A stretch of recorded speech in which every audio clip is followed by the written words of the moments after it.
This evening, I'm going to provide you with a quick recap of the other two sessions on the state funding formula and the tax structure before we jump into expenses, just to help you kind of draw those connections. And then this session will primarily focus on expenses, however, and how we currently allocate resources. With a focus on how the district spends its money and kind of why we do that, and how we compare to other districts and why it's important. This graph illustrates the source of the district's funding. The restricted state grants and aid, that's this portion here, and the state grants and aid.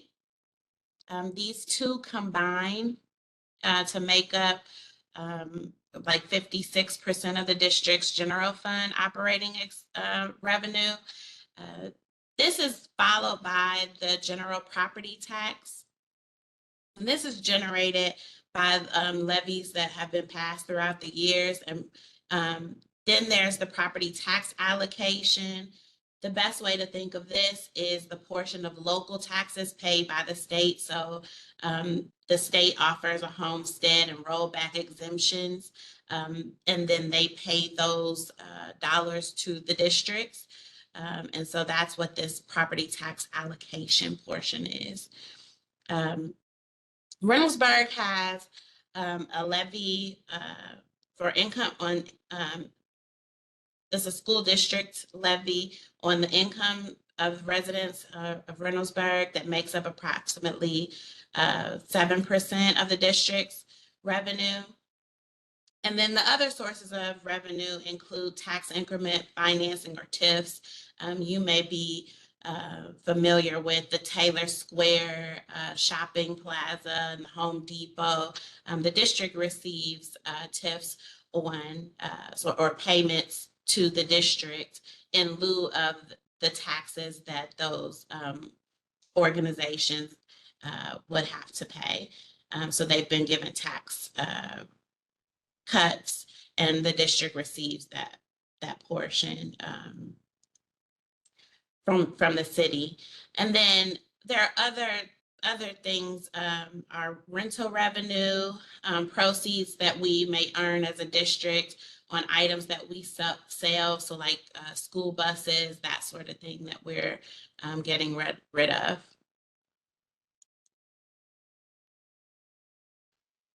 So in a previous session, I talked about the state funding formula kind of being a hybrid approach. This illustrates a very simplistic view of how the funding formula works. The base cost, which I've updated this slide, the base cost is the amount that the state says it costs to educate a student in Reynoldsburg. So this number is different for every district. The state determines this by calculating how much it costs to have like a superintendent, principal, teacher, counselors, etc. Specific to Reynoldsburg. This amount was recently updated in the funding formula to include 2022 costs. It was previously at 2018, and it does take a legislative act, which this year was passed with the biennium budget. So House Bill 187 did include a provision to update these costs to 2022.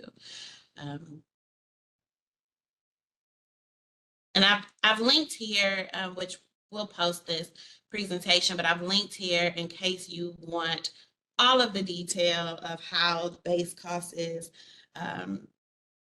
calculated. That is here for you. Also, our payment report that we get a state payment every or twice a month, and this tells you how they come up with these numbers.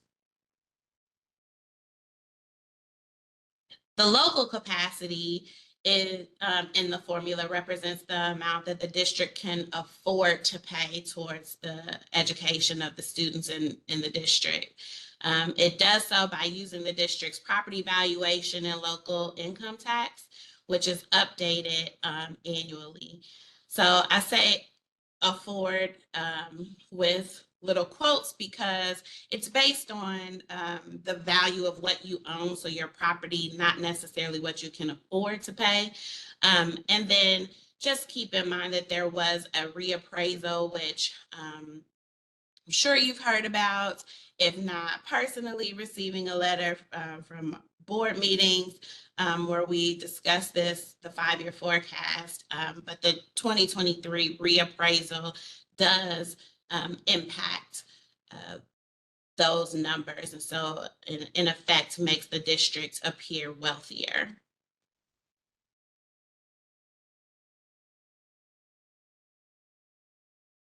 So this is a report from Franklin County. This report shows our voted rate and effective rate on our current millage. House Bill 920, which was passed in 1976, was a law that forces districts to continue to go to the ballot in order to increase local property tax revenue. This is because as the property value changes, the effective rate on voted millage is adjusted to ensure that a taxing district does not collect any more funds than was authorized to be collected at the time of passage. And as you can see here, the district's effective rate on residential and agricultural property in Reynoldsburg taxing district is collectively this 21.79 mills, if you round it up. And then it was originally voted 53.4 mills in total. And then, on the other side of that, the commercial and industrial property is effectively taxed at 30.78 mills. It's what we're receiving on what was voted. So it's been reduced significantly from the 53.4 mills. And this reduction factor is why districts have to continue to ask their residents for more funds via levy. Typically, you see that every 3 or 4 years.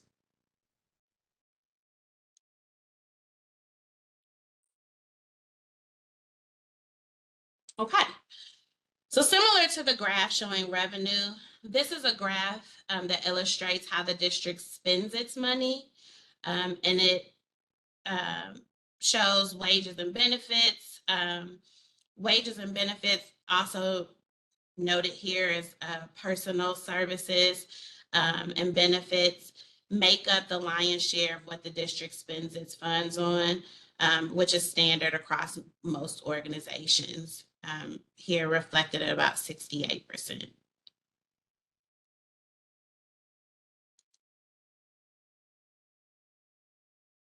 Okay, so I feel like it's important to talk about how funds are allocated, as I'm learning that this process isn't as clear as I have understood it to be.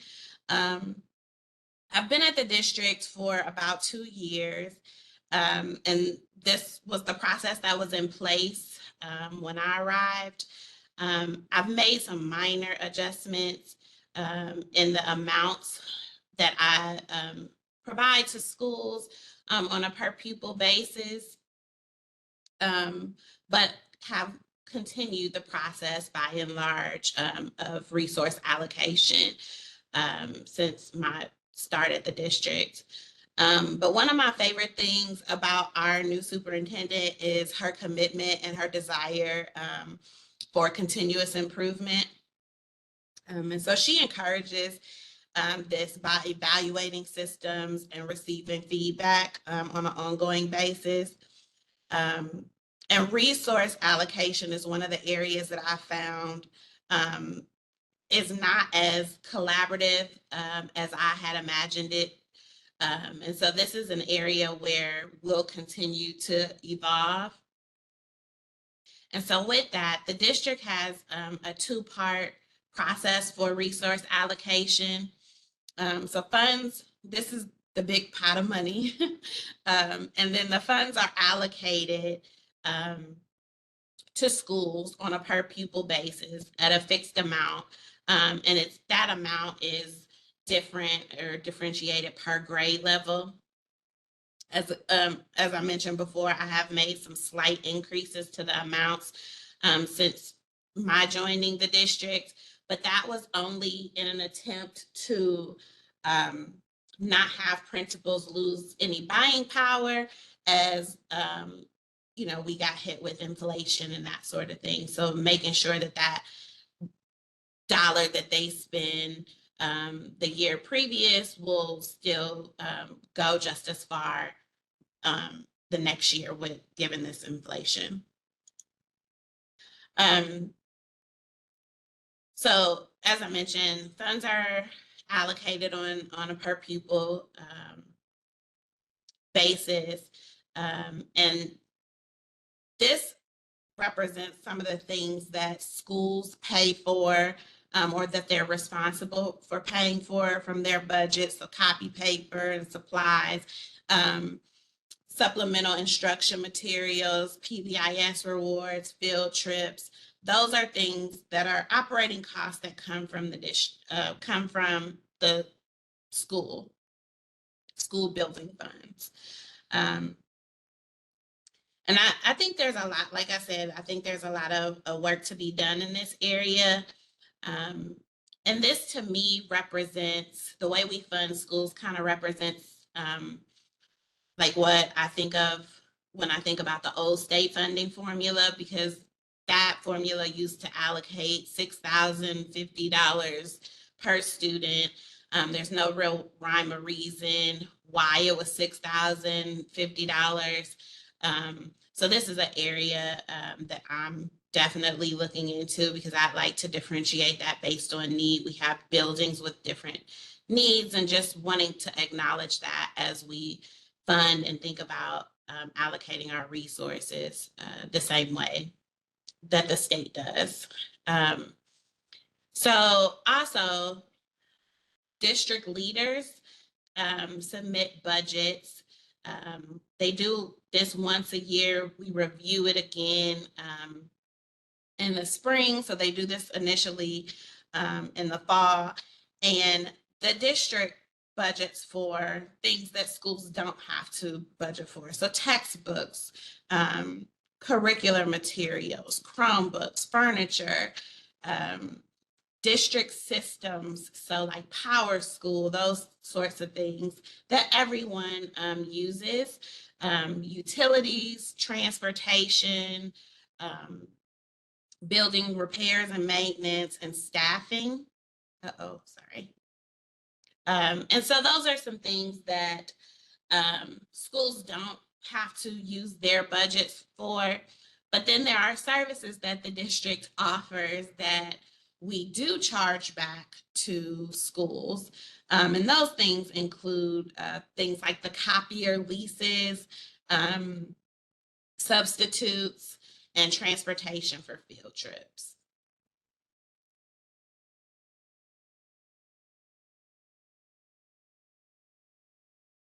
Okay, and so just to give you a more granular view, wages and benefits over, the 3-year period, and these are actuals at the top here.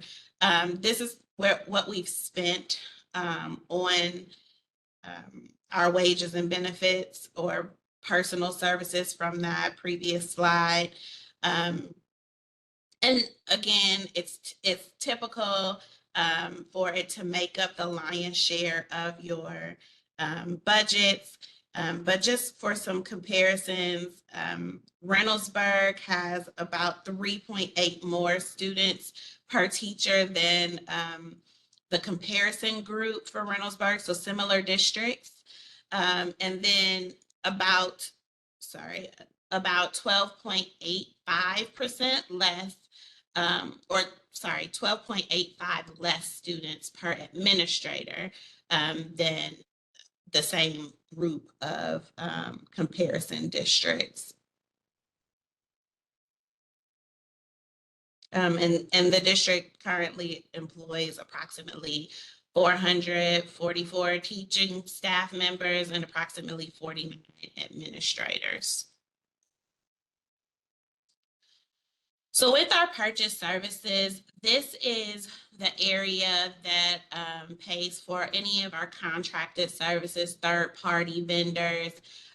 This includes our substitute costs that have grown exponentially, $436,000 from FY22 to FY23. We did use a different vendor in FY22. We switched back to the vendor that we were using in FY21. And the hope there is to save some money. However, our sub costs have grown quite a bit, and there's a lot of different reasons for that. One being the number of vacant positions that we still have in the district. Post-COVID, so we've seen this trend post-COVID. Also, there's inflation, right? So the things like we, as consumers experience, the district is also experiencing. So our copier leases are more expensive, custodial services, electricity, things that are not necessarily us consuming more, but just cost us more money to do the same things. Our buildings and grounds upkeep, those are contracted services with ABM, and I can't remember exactly who provides our electricity right now, but those are third-party services, and so we have very little control over those costs and the inflation associated with it. Special education costs, we are employing a lot of our services, or because we have so many vacancies, a lot of the teaching and our ancillary services, so like speech and OTPT services that we are providing for our students are done so through a staffing services because of our inability to hire those people on. There is a trend that we're seeing in special education where it's more lucrative for these providers to work for multiple districts instead of just one. And so they contract themselves out. It's very lucrative for them and very costly for districts, but there is a shortage in the market. And so it's kind of the law of supply and demand. And then we have what's unique to Reynoldsburg is the number of outplaced students. So those are our special education students that come to us either from other districts or they're in our districts, and their disability is one that we can't service in-house. We're not equipped to service in-house, and so we recommend them to a facility that can meet the needs of those students and pay that tuition. And so we have an increased number of outplaced students. Again, we are experiencing inflation in multiple areas, but particularly in our cost to repair items. So if you just think about what has happened with groceries and the property values, so or materials, lumber is one of those things. You used to be able to get it pretty inexpensively. Same thing with like drywall, but those things have increased, with inflation. And so the district is also experiencing that as we have to pay for materials and repair costs. And then just outsourcing across the board. So these aren't changes. These are things that the district has been doing. outsourcing its preschool and safety and security, custodians and buildings and grounds. However, it used to be pretty cost effective to do that. And so we're in the process of like digging into these costs to make sure that it's still more cost effective to outsource those things versus have them in-house as those expenses continue to increase.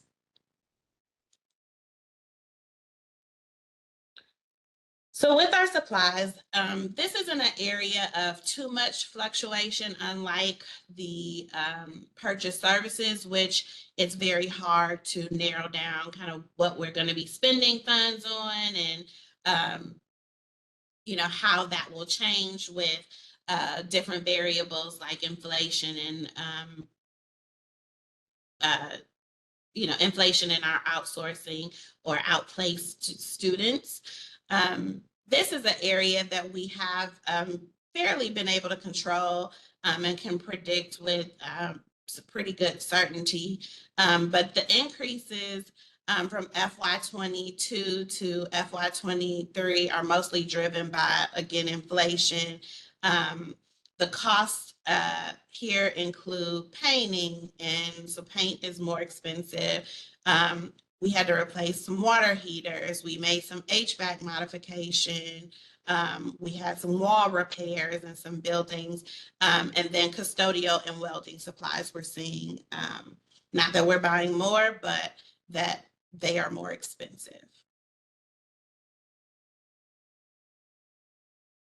With our capital outlay, these are items that are either that we would think of as equipment or building improvements. So these are things that are fairly expensive just by nature, but the various materials that we've purchased, throughout the years that's driving this increase are storage sheds. So previously we had little to no storage. And so we have erected storage sheds at different buildings in order to store things.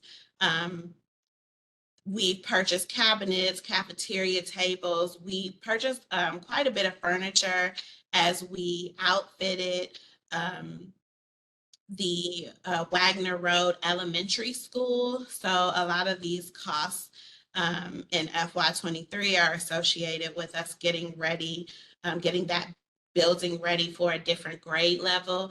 And then we needed to purchase furniture to put in our elementaries as we added fifth grade back there. Fifth graders not the same size as, some your little ones. And so we needed to purchase furniture and that sort of thing, desks, in order to accommodate those changes.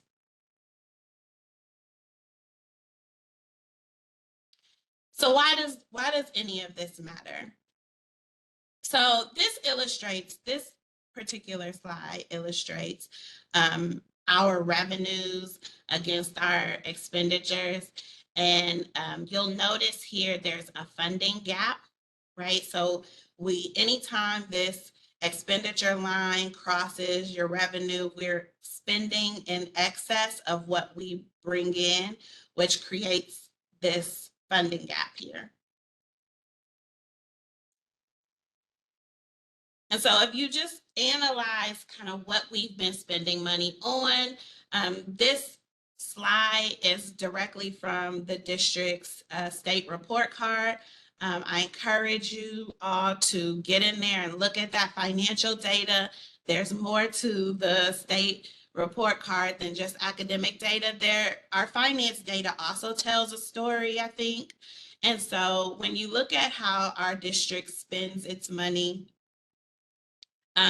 you'll see that the majority of the money is spent on instructional versus non-instructional. And so when you think about this funding gap, and this particular slide compares us to the state average.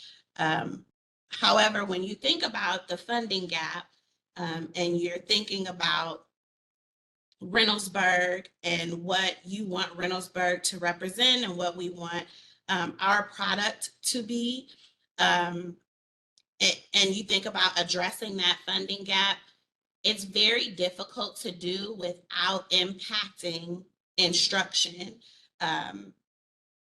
because of the nature of how we spend this money. So if most of our funds are spent on instruction, there's only so many cuts or changes you can make that don't impact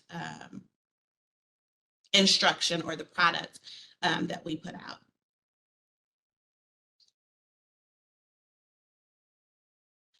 So when we look at how we compare to other districts, on the left, you'll find a list of the districts that the Ohio Department of Education and Workforce, which is what the new ODE name is, they've determined a set that is similar to Reynoldsburg. If you want to understand the methodology between their selection on these districts, I'm happy to provide that when we post this presentation. I can also link their methodology. So the left side of this illustrates the relationship between spending. Oh, sorry, the right side of this illustrates the relationship between spending and performance. And so Reynoldsburg is represented by this red dot here. And while I can't say that there's a direct correlation between spending and performance, it does. I do think this is an interesting set of data that they publish when you again consider that question of where do we want to be as a district, and what kind of product do we want to put forth. We spent a lot of time over the years building this portrait of a graduate and portrait of an educator. And so, you know, some of the things that I wrestle with personally as the treasurer is, you know, how do we meet those needs? How do we produce this with where we are with our funding, and how do we really get to a place where we're addressing the gap? Because yes, we know that there are needs that the district has, and there are things that we need to do as a district, but we also know that we're deficit spending. And so in order to do those things, we need to really either increase our spending or swap things out. But we are past the point, I think, where we can just continue to add without making some trade-offs.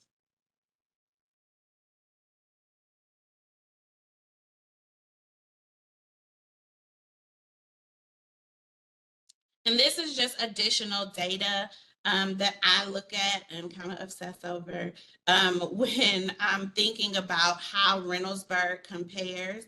And so I found it interesting that Reynoldsburg has 48.18% less local revenue per pupil than that comparison group. So that same group that you saw, that ODE considers similar to Reynoldsburg. And then we have Reynoldsburg has 38% more in state revenue per pupil. And so, you know, when you think about that funding formula and how it works, and then, you know, where we are as a district, how much we're contributing to the education of our students, you know, through that local taxes portion that we collect via levies. It tells a story about, I think it tells a story about how or where other districts place their bets.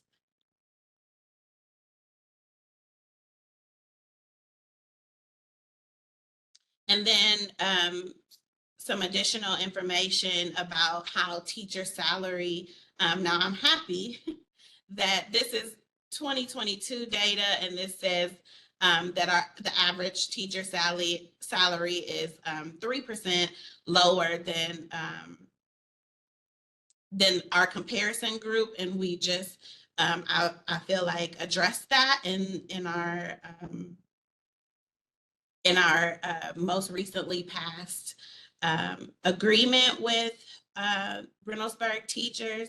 But we also know that there's work to be done, because we can look at that same comparison for administrative expenditures per pupil. And we're spending, 12.43% less for the same service for our administrators. And so while we may have addressed some of the needs that teachers have in the immediate term, those other comparison districts continue to grow, and they continue to be more competitive and pay higher rates. And so as we think about some of the things that we as a district need to address, these comparisons become really important.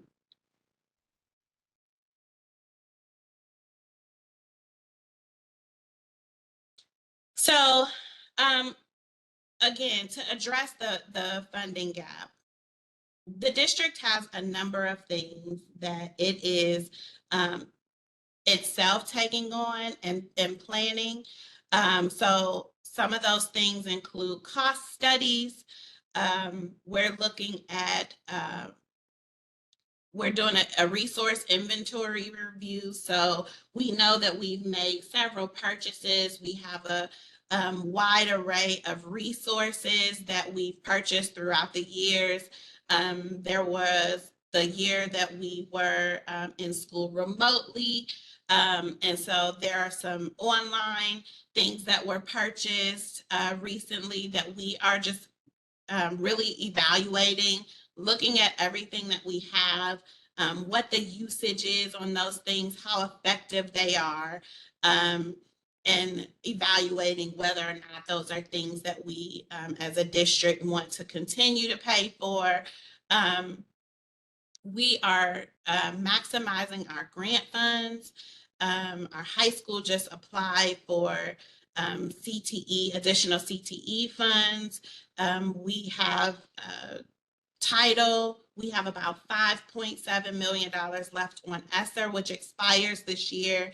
And so we're really being intentional about what we're purchasing and how we can move expenses onto the grant. And then we're evaluating our staffing model. So that's one of the areas that we're looking at as we compare ourselves to other districts and how districts are spending. That's another area that we're looking into, and making sure that there's no duplication in services, that we're providing the best service, and we're doing it in a way that is conducive to learning and best supports our students. And then there's anticipated needs and community concerns that we know we need to address here in the near term. So we know that we need new textbooks and a curriculum adoption. The state recently passed the science of reading as a requirement for all curriculum to align. And we know that our current ELA curriculum does not. And so we are in need of having to update that. Along with that, we also need to update our social studies, science, math curriculums. And so we're looking at doing that at every grade level. Also, research shows that you need both. For the most effective and efficient learning, you need both online resources, and of like physical textbook. And I know with COVID, we've kind of gotten away from having a physical textbook. And so we are looking to looking at ways that we may provide textbooks for our students. We desperately need to address our deteriorating facilities. That includes athletic facilities and playgrounds. So I've heard from in our collection of some of the questions that you all may have. I've heard a lot about playgrounds and the conditions of playgrounds and some of our athletic facilities that we have maybe neglected in order to use funds in other places. Um, I see Debbie's amen comment. And so this is an area that we know we need to address. We had a situation where we ended up closing a building because we kind of kicked the can down the road for too long and didn't allocate resources to address some of the needs that were happening in that building. And by the time we are able to address it, it is way more expensive. And so we have worked to create a master's facilities plan where we are putting things on a schedule so that we can avoid another HAMS situation. As I showed you on the previous slides, we know that we need to increase staff salaries to allow the district to effectively recruit and retain our staff.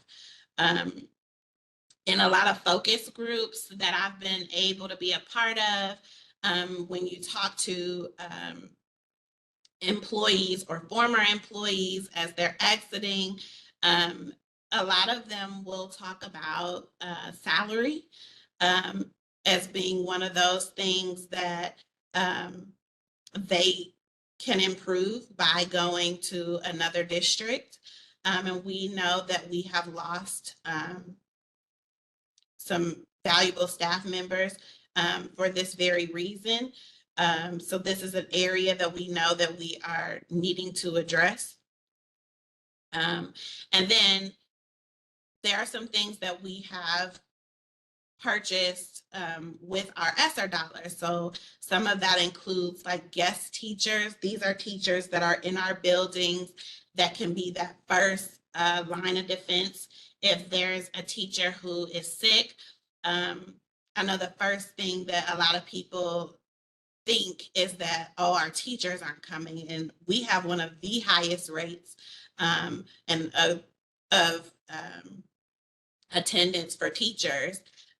So that's not at all why we need guest teachers or why our sub costs are increasing. Instead, it is our inability to recruit teachers. And so we, about a week ago, the last I knew, we had about 50 vacant positions. And so there, we need to have students or teachers in front of our students. And so one of the things that we've used to combat this is guest teachers. And these are people who are working on licensures. And so many times you'll see our guest teachers become full-time teachers with us, but they're working on their license while they're in school, and they are gaining that experience with us and serving a need for the district as well. And so this is one of those areas that as we lose ESSER dollars at the end of this year, we are looking to retain. It is a huge help for both teachers and administrators in our buildings, as it provides like a level of continuity for students. They get to know them, they see them every day, versus a substitute who may be here 1 or 2 days. And then and a lot of people have written us and talked about mental health services for students, and being able to provide more given some of the events that have transpired in buildings. And so an increase, of mental health support services obviously comes with a cost. And so that's one of the things that we know we need to address. And we're looking to do that through partnerships and or being able to provide services in-house. And then a lot of people, this is a hot button topic as well, finding and or building a preschool space. So a few years back, like my first year joining the district, there was a levy on the ballot that would have, had it passed, create a space for our preschool students outside of the high school, as well as kindergarten, early learnings facility. And unfortunately, that did not pass. However, we still need that space, right? And so many parents of our preschoolers have, written us about, and I'm sure, you all could think of benefits to having our preschoolers in their own space. And so we're looking at different ways that we may be able to address that need. And then finally, the elimination of pay to participate fees, which, you all would be surprised at how many times I get asked personally this question of why does this even have to exist? You'll notice that as I was going through my spiel on, kind of what we're spending dollars on, the general fund does not spend a lot of its money on pay to participate. In fact, the only places where we contribute to athletics is in the salaries for coaches, the board's portion of the pay to participate, and any needs that are brought forth as part of that department budgeting. So we do some reconditioning of football equipment, but this is something that primarily exists in a different space and on a different fund. And the history, my understanding of the history there is that, back when the district needed to make some cuts, they had much higher pay to participate fees, but this is one of the areas that was on the chopping block if it could not sustain itself. And I think our district has relied heavily on booster organizations and that sort of thing to support our athletic programs. And, I think we have a board and a superintendent who is committed to acknowledging athletics and the arts and all of those extracurriculars as just as important as our academics. And so this is another area that we are looking to revise, and we're, really looking at ways that we can kind of streamline this as well. But again, those things come at a cost.